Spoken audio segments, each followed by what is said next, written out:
Welcome back. In sports, the Dulux Shootout Golf Round 7 got off this morning at the Royal Port Moresby Golf Course with 10 golfers, including 2 females. Paul Tomic Jr. reports. After the team photo shoot, all 10 players teed off with the males teeing off on the first tee, then the 2 women Maria Ten and Ruth Dean on the women's first tee. As all approaching the first green, first timer and was an early player to exit, then to the second tee was David Chew in lime green shed exited. Then on the third green came so close for a shootout, but no one as the third player exiting is Graham as his wife continues on.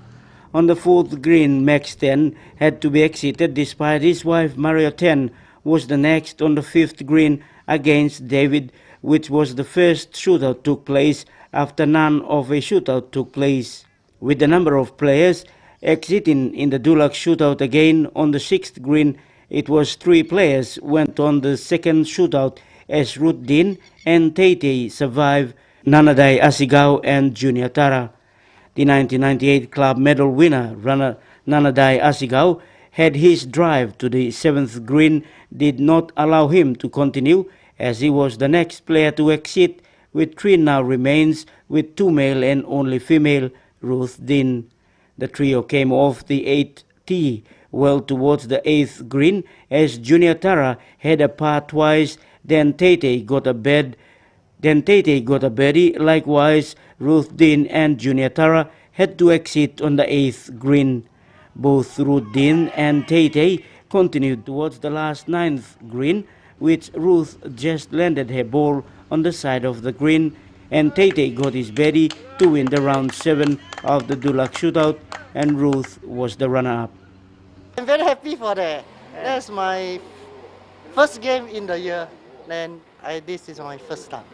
Okay. That's the second time. Last year I also win it. It was good, tough, but when Maria got off on the 5th hole, like I was the only girl, but I was just playing my game and I made it through 9 holes. So yeah, thanks to Dulux. So, yeah. Paul Tomic Jr., NBC National Sports, Port Moresby. The Special Olympic Papua New Guinea held its round 3 of their unified football at the Sojourn Geist Indoor Stadium today. As Paul Tomic Jr. reports, visitors from Fiji also attended the game. Special Olympic PNG, through its unified football, has attracted more intellectual and Down syndrome children. This visitor from Fiji Association of the Deaf, who is a communication officer and interpreter, did enjoy playing the unified football with some of the children. Well, I'm a sign language interpreter, and we provide services to those that have become of age. From the schools, they come to us, but there are Special Olympic games, there are deaf games as well. The competition is as good as this one, and the participation, the talents are as good as this one, and it's good that we're providing the appropriate support and sports facilities to enable the children and persons with disabilities to enjoy sports life. She was here on Friday to visit her family and heard of the SOPNG Unified Football and decided to join in. Watching the participation from the individuals, it's great to see the skills, and it's great to see the team spirit with the children, with the players. NBC National Sports asked her about the first ever Asia Pacific Special Olympic Pacific Games in Fiji next year, and she confirmed that the games will be held in Suva, Fiji. That's where all disabilities come together to play, and we also have our own deaf games. So what's happening now is a proposal has been put to the Sports Commission in Fiji to host regional deaf games, and we hope to see sports people from Papua New Guinea and from around the region come to Fiji and showcase their skills. Meanwhile, Special Olympic PNG coach Willie Vira and his selectors will be selecting their best team to compete in the coming Asia Pacific Special Olympic Pacific Games in Fiji next year, 2017. Paul Tomic Jr., NBC National Sports, Port Moresby. Current SB PNG Hunters coach Michael Marum, who recently coached the PNG LNG Kumuls to the Pacific Test win recently in May against the Fiji Batis, is preparing well ahead of the 2017 World Cup. Last week, the PNG Rugby Football League chairman, Sandy Saka, and his board announced his appointment as the PNG LNG Kumuls coach for the 2017 World Cup. Paul Tomic Jr. reports. Marum, who was recently reappointed as the PNG LNG Kumuls coach, said he wanted to start straight away in his preparations for the 2017 World Cup, but it's up to the PNG RFL board to decide. We want to start straight away, but the board probably have got some ideas on games coming up at the end of the year.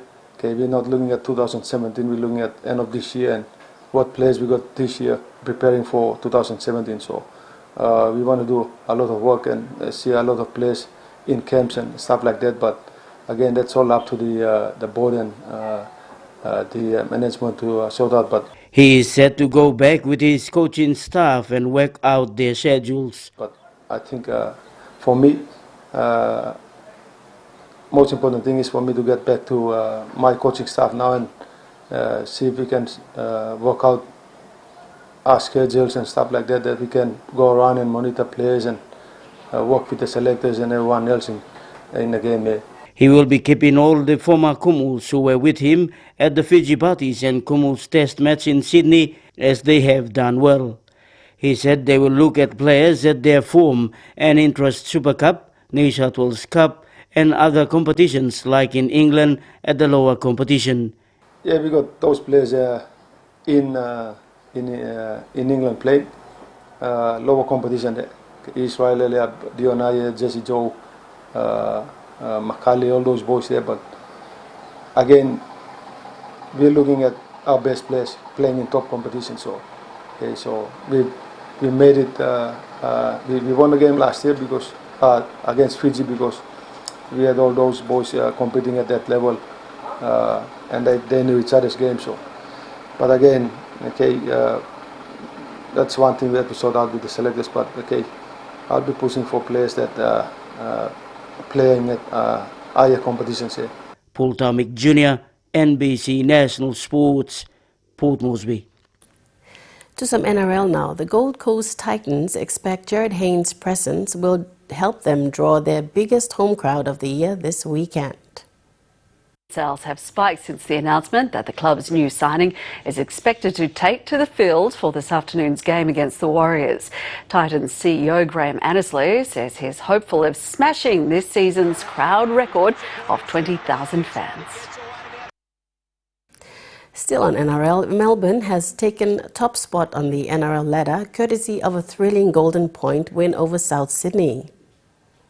Storm captain Cameron Smith sent the game into extra time with a penalty kick on the stroke of full time before securing the result with a rare field goal. Smith will take the shot. He's done it! He's done it! Cameron Smith has kicked it! The third field goal of his career! Earlier, the Raiders reaffirmed their premiership credentials and ended the Sharks' 16-game undefeated streak in the process. Looking left and right, turning them around. Now he kicks. Jordan Rapana completes a wonderful try. But the 30 points to 14 win could have come at a significant cost. Blake Austin damaged his rotator cuff, scoring this try, and Joey Leilua was also injured. The Bulldogs also climbed back into the top four with a 28 points to 14 win over the last placed Knights. AFL now. North Melbourne's unconvincing form against fellow top 8 teams in the AFL has continued after a disappointing loss to the Western Bulldogs. In a tense and fiery match, the Dogs were at their entertaining best. They dominated North in the third quarter to set up a 14-point win, which keeps their top 4 hopes alive. Della has got the overlap running here from Johannesson. He can go all the way. Centre square. Long unloaded bomb. Johannesson. In the other games, Adelaide, as expected, had little trouble accounting for Brisbane. Earlier, GWS came from behind in the final quarter to steal an 8-point win over the Gold Coast Suns, and the Sydney Swans jumped into second on the ladder with a percentage-boosting 100 to 33 victory against Port Adelaide. The Swans now just one win adrift of Hawthorn. To cricket, Australia has completed its humiliating series loss to Sri Lanka in a second cricket test. The Aussies again failed to deal with the spinning wicket and fell well short of their 413-run target. They lost their last recognised batsman when Adam Voges produced a bizarre shot selection. Big wicket.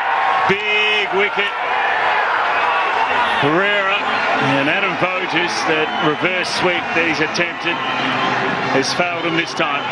The hosts wrapped up their second Test Series victory over Australia with some very sharp fielding. The third and final test begins next Saturday.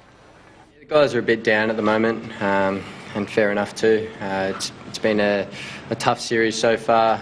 We've been outplayed in both Test matches, and yeah, the mood's not great at the moment. Bit disappointed, but yeah, look, we've still got plenty to play for in Colombo. We've got to try and prove to ourselves and the public that we can play in these conditions.